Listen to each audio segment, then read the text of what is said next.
That moment when the intro doesn't play. Tuesday. Isn't that? That's just the best. Yeah, that's like the best thing that could have happened, right? Yeah, I like it because just a couple seconds before going live, Neal says, "Your mom," and I thought, well, that would be really funny if that got picked up. But you know what's even funnier is when you're waiting on the intro to play, and it's like, no, not gonna do it. Welcome back to another episode of Tech Talk Tuesday. I'm Matt Ray, joined always by Neal Tardy, my faithful co-host. I hope you're faithful. Are you faithful? I am faithful. I'm here every week. So don't go cheating on me with some other show. That's right. You see what that means? It's Groundhog's Day, Neal. That's right. Did you see your shadow? Yeah, I went out. I went out and did my best impression of Punxsutawney Phil and was looking for my shadow, but it was noon, so it was really hard to find. Oh, so at least you got out of your cave today. I did. I was able to at least get outside, play in the snow a little bit in this make-believe version of events, and it was wonderful, probably. So, yeah. So speaking of getting out and about, obviously everybody's got to wear a mask. Things are getting kind of crazy. Just kidding. Things have been crazy for like a year, and we're like just chomping at the bit. One of the things that have been driving me crazy, though, is when I'm out and about and you're texting me, right? Or somebody else is texting me, and I'm like trying to unlock my phone. It's kind of pain in the butt, especially if you're being extra secure and trying to keep your passcode fairly long. And so it's like, man, it'd be really nice if I could just unlock my phone using Face ID, even with my mask on. Well, good news, everybody. With iOS 14.5, which is not out yet, it's out in beta for the devs. Owners of both the iPhone and the Apple Watch will be able to unlock their phone using kind of a lower resolution version.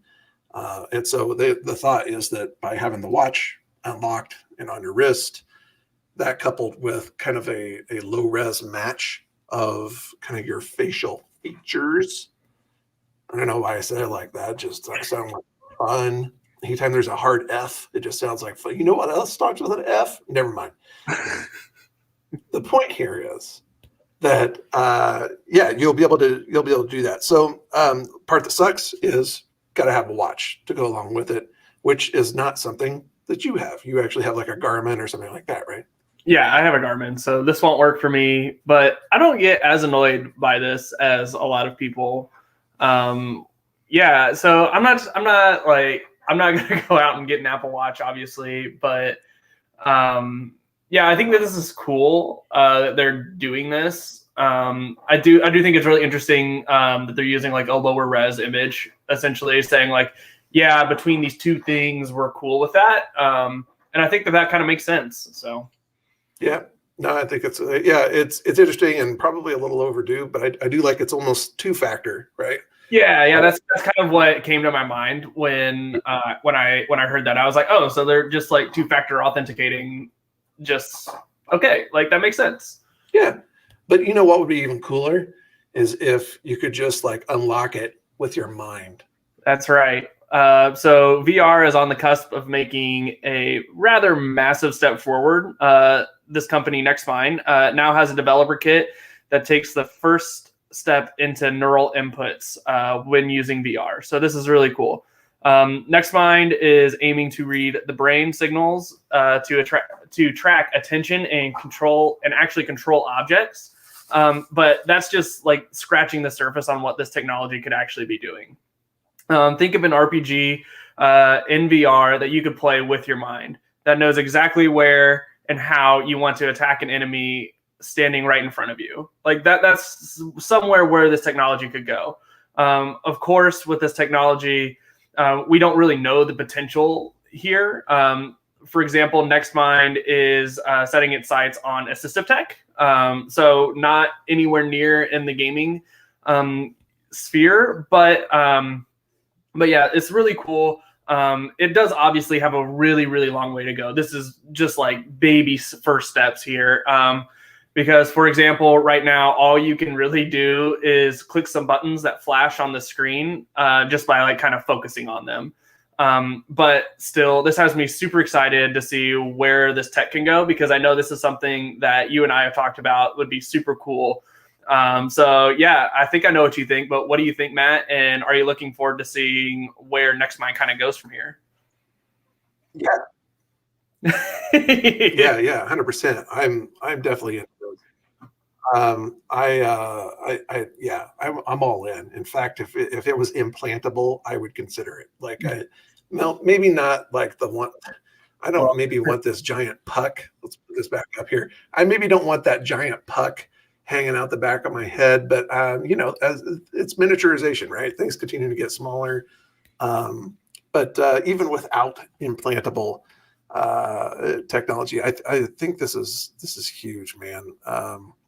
Yeah, you're right. I mean, the gap to go from here, I think, to some of the things that you and I have talked about, where like even things of fantasy, like Ready Player One, things like that, where there's almost like a Neuralink kind of interface, right? Mm-hmm. Yeah, I don't think that's a huge stretch. I'd be curious to say to see actually kind of like what some of our. So funny enough, here's one of our. Logan says it's cyberpunk time. You're right, Logan. It is cyberpunk time, and that's exactly what I think about. Hopefully, it doesn't crash, and it isn't as crappy in its development. But too soon? Are we not laughing about that? Oh, I'm Just kidding. laughing. Yeah. No, but I think this is really cool, man, and I'm really glad. We'll have to kind of keep tracking this. Yeah, and obviously, like NextMind isn't the only player here. Like I know Facebook has a company that's doing something very similar. So it is a competitive space. Now that we're seeing some of these developer kits come out, I think we're going to continue to see things roll and pick up steam in this area. So it has me really, really excited to kind of see what's going to happen here. Yeah, that's awesome. Well, kind of speaking of transitioning things from the VR world into real life, SpaceX, right? Did you see this story about they've announced this first like all civilian mission this year? Yeah, I'm curious to know what all civilian means in their mind, because I mean, is this a group of civilian engineers, right? Like what's the level are we talking about? Is it like you and I who have like no know-how that are getting on this thing? But yeah, no, I think this is super cool though. So Yeah, I think it's all kind of charity focused. So they've got Jared Isaacman, which if you've not heard of him, that means you're me, because I've never heard of that guy before. But apparently he's got a lot of money. He actually had a company that's like Shift4 Payments, so it's like an online kind of payment company or whatever. But he apparently donated $100 million to St. Jude, and then he wants to raise 200 million more. And he's basically been calling people out and saying like, "Hey, let's get together and do this." And then 3 people from kind of like the people who have donated at least $10, which that's more my speed. I don't know about you, yeah. but I was afraid there were going to be a little M after that, but nope, just $10. But yeah, that will represent, and apparently the mission, they're really doing this thing up, right? You got the pillars of leadership, hope, generosity, and prosperity. Isn't that nice? Oh, it's so nice. So you can go on a 5-year mission. Okay, I just made that up. But here's what's interesting is that so then, yeah, these are just normal folks, at least allegedly, right? Mm-hmm. And Elon Musk, who, let's be fair, is also famous for making some pretty bold claims and then not necessarily backing up all of them. But according to him, the actual mission parameters, as far as like how long they're actually going to be out there, is kind of up to the group. Like they think in a couple days at least, and so they're going to get real comfy inside one of those little capsules. But I think this is really cool. I mean, this is. I mean, the idea of space tourism has been around for a very, very long time, but that's often meant taking you up to a very high altitude and giving you a few minutes in kind of free fall, so to speak, and then doing that over and over again, basically until you vomit, and then bringing you back down. this is legit. Like, this is legit going to space. Yeah, I think that this is interesting. You're thinking about throwing up now, aren't you? A little bit, but also that, like, I wonder what kind of hoops these people are going to have to jump through, right? Because like I have a hard time believing that they're just going to let anyone go up there.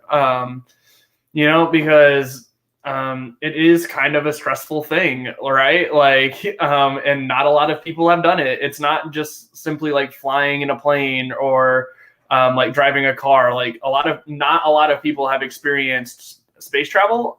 And so I'm curious to know if they have to go through like some psychological tests, some like physical tests, things like that to say like, yep, you're good to go. But yeah, no, I think that this is cool. I do agree with what a lot of people are saying, that this is the first step to like enable, like opening that door, right? So yeah, I really do think that it is that step, but I'm curious to know like all of the strings that come attached with being picked, right? Yeah, apparently he was pretty light on the details as far as what the training was going to look like, but they know that there will have to be some. So I don't know. I think it's kind of interesting, and I'm eager to see when they can get that price point down to, maybe $1,000, maybe like maybe a trip to Cancun or space. Like if that's the decision I have to make, then I think that's more my speed. But until then, I'll just have to drink up and maybe throw on some VR and imagine what it would be like. Well, good news is that since you love to use Uber so much, you can now get that delivered. You can now get alcohol delivered. So Uber has officially bought or acquired, I guess, Drizzly, which if you didn't know what Drizzly was, you basically order booze, they deliver it for you. Obviously, you have to like show ID and stuff like that, but through the app and everything. But so Uber is acquiring them for a staggering $1 billion, which I frankly find insane. Like, I can't believe that there is that much that they needed to get from Drizzly to actually integrate with their platform for $1 billion. You know how many booze that would buy? Right, exactly. How many alcohols? All the alcohols. Right. And so like I kind of find this puzzling because I don't get the price point. But particularly because like Uber already has Uber Eats, so I don't understand what the hurdle is for them to then extend that to like alcohol services. I'm sure that there's something that I don't know, like licensing or something like that needs to happen. But this is just really interesting to me because I just don't get why this company is worth as much as $1 billion. What do you think? Yeah, I got nothing on this. I agree. I think the only thing I could think of is like alcohol permits and licensing and things like that. But sure as hell doesn't add up to $1 billion. Like, I don't care how many different states and locales you're in. So I don't know. You're right. It's not like they're breaking into new territory, like they didn't have a delivery service. And so this is really their on-ramp to that. No, that's not it. So, it's a little puzzling, but cool. I mean, I candidly, have I ever ordered Drizzly stuff? No. Have I thought about it? Yes. Am I outside of their zone? Yes. Do I know that because I went and tried? Yes. But but I'm just recently actually within Uber Eats territory. So I don't know, maybe this is an opportunity to get my, handle of vodka delivered, I don't know what, some dark eyes, so just cheap stuff. Really, nothing but cheap stuff like delivered. This is really interesting because Drizzly is still going to be be allowed to like act independently as well. So like they're literally just acquiring them. So they're not like integrating them or anything. Like it's super weird, but clearly somebody knows more than me because they wouldn't just drop $1 billion on this, I don't think. So it's too bad Amazon didn't pick them up and do like, how they had the dash buttons. Yeah. Order, get a 6-pack by pressing a button like that. Okay, that seems like a good integration, but be there in 15 minutes. Yeah, I Pick up at your Amazon locker location. That's right, Rob. You can get your dark eyes or your Papov delivered on the cheap. That's right. Well, with that, lovely talk about vodka and alcohol. That's all we have for today. So thank you for joining us on this edition of Tech Talk Tuesday. If you want to read up on any of the articles that Matt and I talked about today, you can find them in the description below. And while you're there, go ahead and give us a like and a follow. It helps us out, and you don't miss any future editions of Tech Talk Tuesday. We go live every Tuesday at 7 p.m. Eastern. I don't know why you people keep asking me what time it starts, but it starts the same time every week, guys. So yeah, that's 7 p.m. Eastern time. Okay. If you have any questions that you want Matt and I to answer on the air, go ahead and hit us up on Twitter. Matt's handle is the Matt Ray, because like I say every time, there is only one of them. And mine is the ever boring at Neal Tardy, because I am unoriginal. Hit us up with any of those. We'll be happy to answer any questions that you guys have. And with that, we will see you next Tuesday.